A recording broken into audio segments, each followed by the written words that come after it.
Is everybody here? Terrific. My name is Kirill and I'm in my casual outfit, nothing too fancy. And we're here to introduce our new board game. As our sufferings multiply, so does the consolation. With this phrase on our lips in 2020, we released a game called Medieval Suffering and sold over 60,000 copies. Deadly plagues, crusades, inquisitors and loose women, we've got them all there.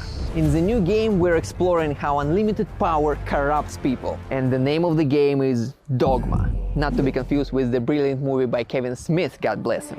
Imagine a world where sinful cardinals deceive each other and rewrite sacred dogmas to suit their dirty passions. Sickening, isn't it? Who are those cardinals? Actually, that's you.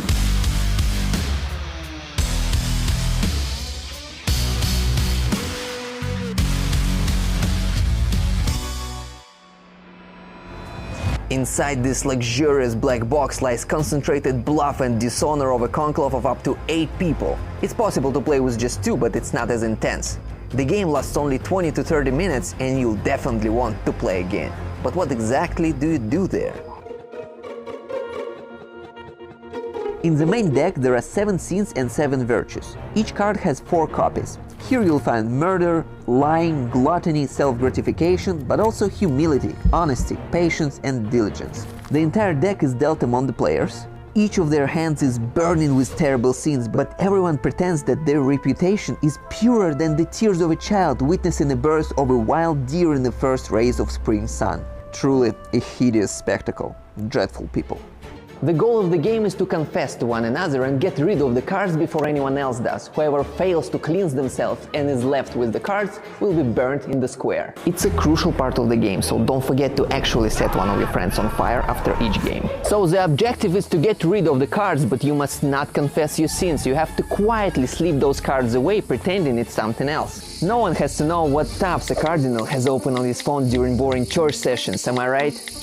You'll have to lie and deceive, but do it with the face of a truly righteous person to not get caught. Let's witness this parade of lies and pretense ourselves. Right now, Brother Pius confesses to Sister Mary that he has been merciful twice recently. Sister Mary doubts whether she should believe him. Pius looks nervous and Mary responds, I think you're lying. Now we reveal all the cards that Pius placed down. What a treat! We got murder and gluttony.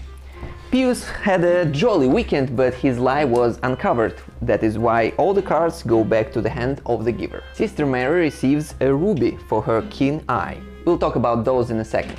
But for now, it's your turn. What do you confess? I've been honest 3 times. Brother Bartholomew, do you believe her?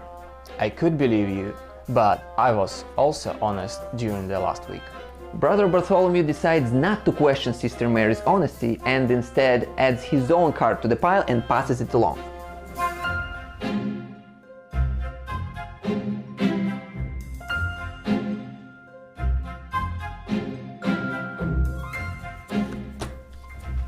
This can go on forever until someone puts his foot down and says, Stop this nonsense. There are already way too many cards in the pile.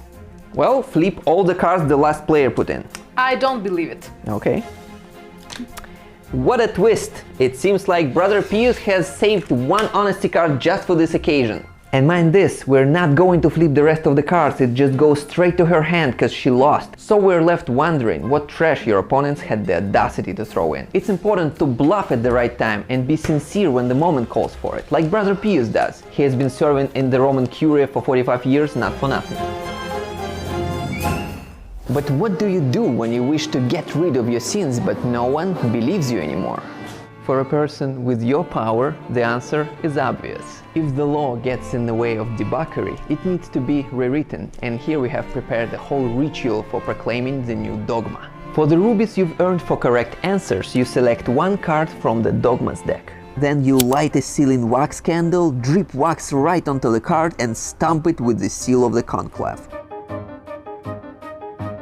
And not before you put the seal on it does the new dogma come into play. From now on, bribe is no longer a sin, but generosity is forbidden. And just like that, now everyone can freely confess how they bribed the cup, and you are able to let go of the sins that have burdened your heart and your hand.